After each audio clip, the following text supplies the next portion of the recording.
হ্যাঁ, ঠিক ধরেছেন। এই বর্ষার মরশুমে এই মাছটা না বানালেই আমাদের বাঙালি ঘরে জনপ্রিয়তা মাছের প্রতি কমেই যাবে। চলুন তাহলে আজকে বানিয়ে নিই আমাদের অতি পরিচিত ইলিশ মাছের পদটি, সর্ষে ইলিশ। ইলিশ মাছের খুব সুন্দর একটা ব্যাপার আছে। সমুদ্রে থাকলেও ডিম পাড়ার সময় অবশ্যই মোহনা বা নদীর কাছে চলে আসে, আর সেইখান থেকেই আমরা পাই আমাদের ইলিশ মাছ। প্রথমে মাছটাকে ভালো করে ধুয়ে নুন মাখিয়ে 10 মিনিটের রেস্ট দিয়ে দিয়েছিলাম। এরপর 50 ml মতো সর্ষের তেল নিয়ে কড়াইয়ে গরম করতে দিয়ে হালকা হাতে মাছগুলো এপিট ওপিট করে ভেজে নেব।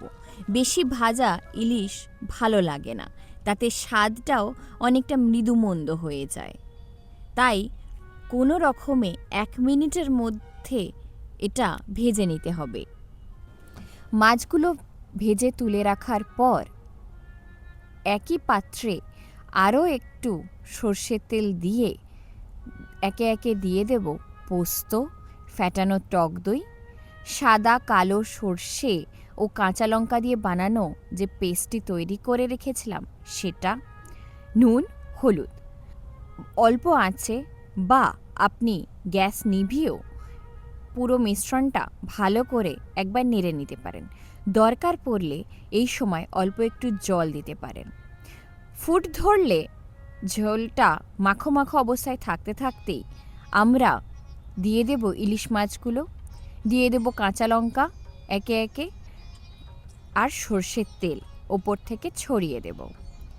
ওপর থেকে আলাদা করে সর্ষের তেল ছড়ালে চেরা কাঁচা লঙ্কা আর তৈরি হওয়া ঝোলটার ভালো একটা গন্ধ আসবে।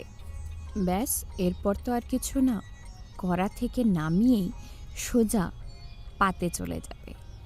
এক থালা ভাত দিয়ে দিলেও ইলিশ মাছ এর ঝালটাই যথেষ্ট পুরো ভাতটা খেয়ে নেওয়ার জন্য। ইলিশ মাছের আরও বিভিন্ন পদ হয়, তবে ইলিশ মাছের যদি তেলও পাওয়া যায় সেই তেলটা দিয়েও পুরো ভাতটা খেয়ে নেওয়া যায়। যদি আমরা ভালো ইলিশ খেতে চাই, অন্ততপক্ষে ইলিশের ওজন যেন 800 থেকে 900 গ্রাম হয়, যাতে সময়ের আগে ইলিশ খেয়ে আমরা ইলিশকে সংকটে না ফেলি।